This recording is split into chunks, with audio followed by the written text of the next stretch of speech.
स्वागत है आपका न्यूज 11 भारत में। आपके साथ मैं हूं शारिफ इब्राहिम। 11 स्पेशल देख रहे हैं आप। आइए शुरू करते 11 स्पेशल में खबरों का सफर। सबसे पहले बात रिम्स की।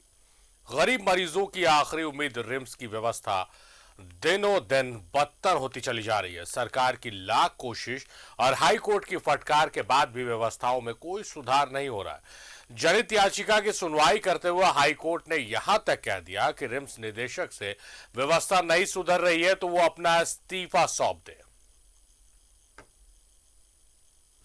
झारखंड के सबसे बड़े सरकारी अस्पताल रिम्स की लचर व्यवस्था को ठीक करने के मामले में दायर याचिका पर मंगलवार को हाई कोर्ट में सुनवाई हुई। अदालत ने मामले में गंभीर टिप्पणी करते हुए मौखिक रूप से कहा कि रिम्स की व्यवस्था दिनों दिन खराब होती जा रही है। अगर रिम्स को निदेशक नहीं संभाल सकते हैं, उसमें सुधार नहीं ला सकते हैं, तो क्यों नहीं रिम्स निदेशक किसी आईएएस को बना दिया जाए। ये खंडपीठ ने कहा कि यदि डायरेक्टर्स इसकी व्यवस्था को नहीं सुधार पा रहे तो क्यों नहीं किसी आईएएस को इसका कमान सौंप दिया जाए ताकि इसमें सुधार किया जा सके। सुनवाई के दौरान झारखंड हाईकोर्ट में स्वास्थ्य सचिव अरुण कुमार सिंह सशरीर उपस्थित हुए। झारखंड हाईकोर्ट के मुख्य न्यायाधीश डॉक्टर रवि रंजन और न्यायाधीश सुजीत नारायण प्रसाद की अदालत में इस मामले पर सुनवाई हुई। इस दौरान अदालत ने मौखिक रूप से कई गंभीर टिप्पणी की। उन्होंने मौखिक रूप से कहा कि रिम्स की व्यवस्था में कोई सुधार नहीं आ रहा है। हाईकोर्ट के आदेश के बावजूद स्थिति बद से बदतर होती जा रही है। उन्होंने राज्य सरकार के सचिव को सलाह देते हुए पूछा कि अगर रिम्स के निदेशक से यह व्यवस्था नहीं संभल रही है तो ऐसे निदेशक की क्या आवश्यकता है, इन्हें पद छोड़ देना चाहिए। रिम्स की बदहाली पर दायर जनहित याचिका पर सुनवाई करते हुए आज माननीय मुख्य न्यायमूर्ति डॉक्टर रवि रंजन एवं न्यायमूर्ति सुजीत नारायण प्रसाद की खंडपीठ ने नाराजगी जाहिर करते हुए कहा कि रिम्स अब नहीं सुधर सकता है। रिम्स की हालत और दिनों दिन बदतर होती जा रही है। इस बीच सुनवाई के दौरान स्वास्थ्य सचिव उपस्थित रहे और उनसे यह कहा गया कि चतुर्थ वर्गीय कर्मचारियों का जो नियुक्ति है उसकिस प्रावधान के तहत किया जा रहा है और आउटसोर्सिंग से अगर लेने का रिम्स विचार कर रही है तो जब तक नियमित पद पर नियुक्ति नहीं हो जाती है तब तक आउटसोर्सिंग का कोई मतलब नहीं बनता है। और डायरेक्टर पर उन्होंने एक टिप्पणी करते हुए कहा कि यदि डायरेक्टर नहीं सुधार सकते हैं रिम्स को तो वो पद त्याग दें। 2 सप्ताह बाद मामले की अगली सुनवाई होगी। हाईकोर्ट की कड़ी फटकार के बाद रिम्स निदेशक व्यवस्था में सुधार के लिए कोई बड़ा कदम उठाते हैं या फिर अपना इस्तीफा सौंपते हैं, इसका इंतजार हर किसी को रहेगा। रांची से न्यूज 11 भारत के लिए आयुष की रिपोर्ट। तो रिम्स की व्यवस्थाएं दिन प्रतिदिन बदतर होती चली जा रही है और एक जनहित याचिका के मामले में सुनवाई करते हुए हाईकोर्ट ने मौखिक तौर पर कहा है कि अगर व्यवस्थाएं नहीं सुधर रही है तो क्यों ना इस्तीफा दे दे अपना निदेशक और एक आईएएस को उसकी जिम्मेदारी सौंप दी जाए। सीधे रुख करेंगे अपने सहयोगी आयुष का। आयुष, माना कि रिम्स आज एक लाइफलाइन है पूरे झारखंड के लोगों के लिए, मरीजों के लिए। आयुष से संपर्क अभी स्थापित नहीं हो पाया, हम फिर से संपर्क स्थापित करने की उनसे कोशिश करेंगे।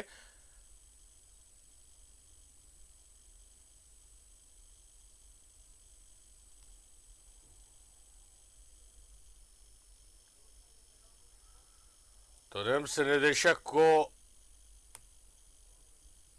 रिम्स की बदहाली पर हाईकोर्ट में सुनवाई हुई जिसमें फटकार लगाई है हाईकोर्ट ने। काम नहीं करना तो इस्तीफा दे दे निदेशक, हाईकोर्ट का यह कहना है।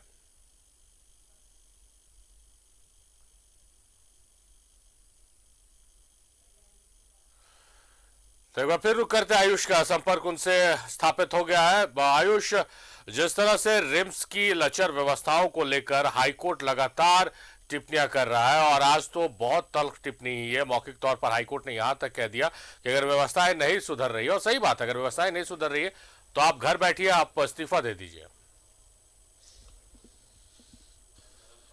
देखिए सारिफ, बिल्कुल आपने सही कहा। हम और कोर्ट लगातार कहीं न कहीं रिम्स में जो बदहाली की तस्वीरें हैं वो लगातार दिखाते आ रहे हैं और इस पर हाई कोर्ट लगातार संज्ञान भी लेता आ रहा है।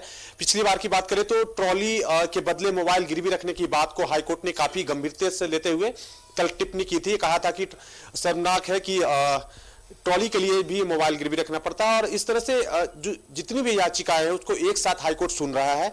और इसमें जो है स्वास्थ्य सचिव अरुण कुमार सिंह तलब किए गए थे, आज वो अदालत के समक्ष सशरीर हाजिर भी रहे।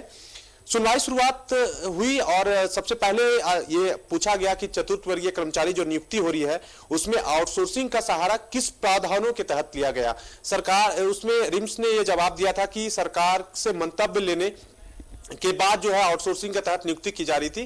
तो यही रिम्स से सवाल किया गया कि किस आधार पे आपको पावर कहां से है कि आप सरकार का मंतव्य लेकर या स्टेट का जो मंतव्य लेकर आप नियुक्ति कर दें, ये कहीं कानून में है ये बताइए। जिसपे रिम्स के जो अधिवक्ता हैं वो अशोक कुमार सिंह वो जवाब देने नहीं सके। साथ ही साथ देखिए जब हाईकोर्ट की सुनवाई आगे बढ़ी तो ये लंबे कह सकते हैं कि आमतौर पे कोई भी सुनवाई आधे घंटे में निपट जाती है, लेकिन ये सिलसिला लगभग 1.5 घंटों तक चला और इसमें कई बातें निकलकर सामने आई। हाईकोर्ट की जो तल्ख टिप्पणी रही वो सबसे अहम, जो कहीं ना कहीं आज जो कह सकते हैं कि रिम्स के निदेशक डॉक्टर कामेश्वर प्रसाद है उन्हें बुरा लगा होगा, क्योंकि कह दिया गया है कि यदि आप काम नहीं करते हैं तो इस्तीफा दे दीजिए। आपको दिल्ली ज्यादा अच्छा लगता है, आप दिल्ली में ही रहते हैं और यहाँ पर जो व्यवस्था है वो लचर रहती है, आप इस्तीफा दे दीजिए। साथ ही साथ उन्होंने एक हाईकोर्ट ने सुझाव दिया है, मुख्य न्यायाधीश की खंडपीठ ने, क्यों ना जो निदेशक का पद है उसमें IAS अधिकारी की नियुक्ति की जाए। और ये कहते हुए उन्होंने ये भी कहा कि हो सकता है कि जो IAS अधिकारी हैं यहाँ की आबो हवा व्यवस्थाएं से जो है वो कहीं ना कहीं जो है वो संभाल सके। तो ये तमाम चीजें आज सुनने को मिली। देखिए लेकिन सारिफ सुनवाई के तुरंत बाद ही एक खबर आई, हमारे संवाददाता सत्यव्रत किरण ने बताया कि कल 12 बजे एक प्रेस कॉन्फ्रेंस जो है निदेशक करेंगे। तो ये भी कयास लगाया जा रहा है कि क्या हाईकोर्ट के तल्ख टिप्पणी के बाद जो निदेशक है क्या वो इस्तीफा दे देंगे या फिर जो रिम्स में बदलाव को लेकर कल 12 बजे प्रेस कॉन्फ्रेंस है। तो ये कयास कह सकते हैं कि कल तक 12 बजे तक रहेगा जब वो प्रेस कॉन्फ्रेंस करेंगे। लेकिन देखिए आज की जो टिप्पणी है वो बेहद अहम, कि अगर आपसे काम नहीं होता है तो आप इस्तीफा दे दें। साथ ही साथ एक IAS अधिकारी को नियुक्त करने के लिए निदेशक पद पर नियुक्त करने का सुझाव। तो ये बातें आज हाईकोर्ट में अहम रही। और इसके अलावा जो भी कह सकते हैं कई याचिकाएं हैं जो हाईकोर्ट जिस पर सुनवाई कर रहा है, तो अगली जो सुनवाई में वो धीरे धीरे वो चीजों को हाईकोर्ट देखेगी और उस पर टिप्पणी करेगी या फिर क्या फैसला सुनाएगी। तो आज की बात लगभग कह सकते हैं कि कल के 12 बजे तक के लिए यही रहेगा सारिफ, कि क्या कुछ जो है जो फटकार लगने के बाद रिम्स में क्या कुछ सामने निकल कर आता है। सारिफ बेहद शर्मनाक है ये। आयुष रिम्स एक बड़ा हॉस्पिटल है, राज्य का सबसे बड़ा सरकारी अस्पताल है और माना कि वहां पर पेशेंट्स बहुत अधिक संख्या में आते हैं, लेकिन व्यवस्थाएं दुरुस्त रखना या सुविधाएं देना कोई रॉकेट साइंस नहीं है। हर विभाग है, हर विभाग के HOD है, आपको तमाम HODओं पर आपको विभाग पर नजर नहीं, तमाम HODओं पर नजर रखनी है और उनसे जवाब लेना है कि आपके विभाग में क्या कुछ चल रहा है। कमी कहाँ रह जा रही है जो बार बार हाईकोर्ट को इस तरह से तल्ख टिप्पणी करना पड़ रहा है और हाईकोर्ट की टिप्पणी के बाद भी व्यवस्थाएं नहीं सुधर रही है। जी देखिए सारिफ, आपने बेहद अहम सवाल किया है और काफी अच्छा सवाल है। चूंकि कोर्ट में तमाम बातें निकलकर सामने आती हैं और प्रार्थी की ओर से बातें रखी जाती है, दलीलें पेश की जाती है, साथ ही साथ जो रिस्पोंडेंट होते हैं राज्य सरकार या रिम्स जो है वो अपना जवाब जो दाखिल करता है। तो अगर मुख्य रूप से देखें तो वहां संसाधनों की भारी कमी है।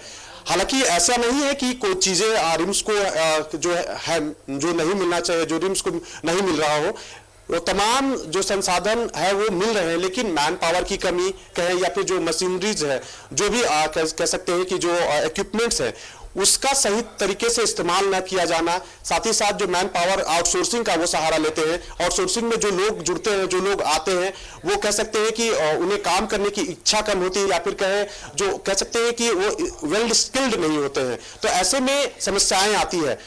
हमने कई बार तस्वीरें दिखा रही है, हमारे जो संवाददाता हैं वो लगातार तस्वीरें दिखाते आए हैं कि रिम्स में कई मशीनें खराब है और कई मशीनें सालों से पड़ी हुई है जिसका इस्तेमाल तक नहीं हुआ है। मैन पावर की भारी कमी है।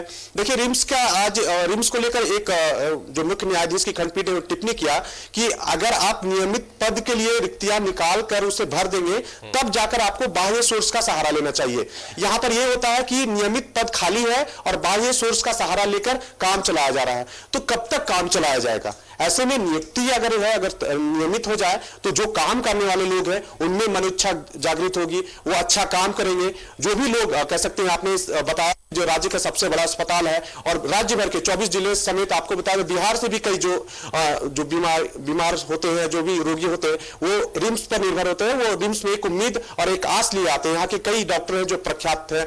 तो ऐसे में उनकी आकांक्षाओं पे, उनकी उम्मीदों पर खरा उतरने के लिए रिम्स को संसाधन युक्त होना होगा और मैन पावर की जो कमी है उसको दूर करना होगा। और देखो, मैन पावर की कमी को दूर करने के लिए एक कह सकते हैं कि बड़ा कदम उठाना पड़ेगा। आप जो नियुक्ति का रोस्टर लाते हैं उससे क्लियर करना पड़ेगा ताकि कोई भी वाद विवाद जो कोर्ट पहुंचता है वो ना पहुंचे, सब कुछ संतुष्ट तरीके से ये चीजें चले। तो वाकई सर्विस हम कह सकते हैं कि जो काम करना चाहे वो काम कर सकते हैं और जो काम करना ही ना चाहे वो फिर हाईकोर्ट का हस्तक्षेप उसमें होता है और हाईकोर्ट का जब डंडा चलता है तब उसके बाद तमाम लोग काम पर जुटते। उम्मीद की जानी चाहिए कि हाईकोर्ट ने जो फटकार लगाई है इसके बाद व्यवस्थाएं सुधरे। बहुत शुक्रिया आयुष आपका तमाम जानकारी और तमाम बातचीत के लिए।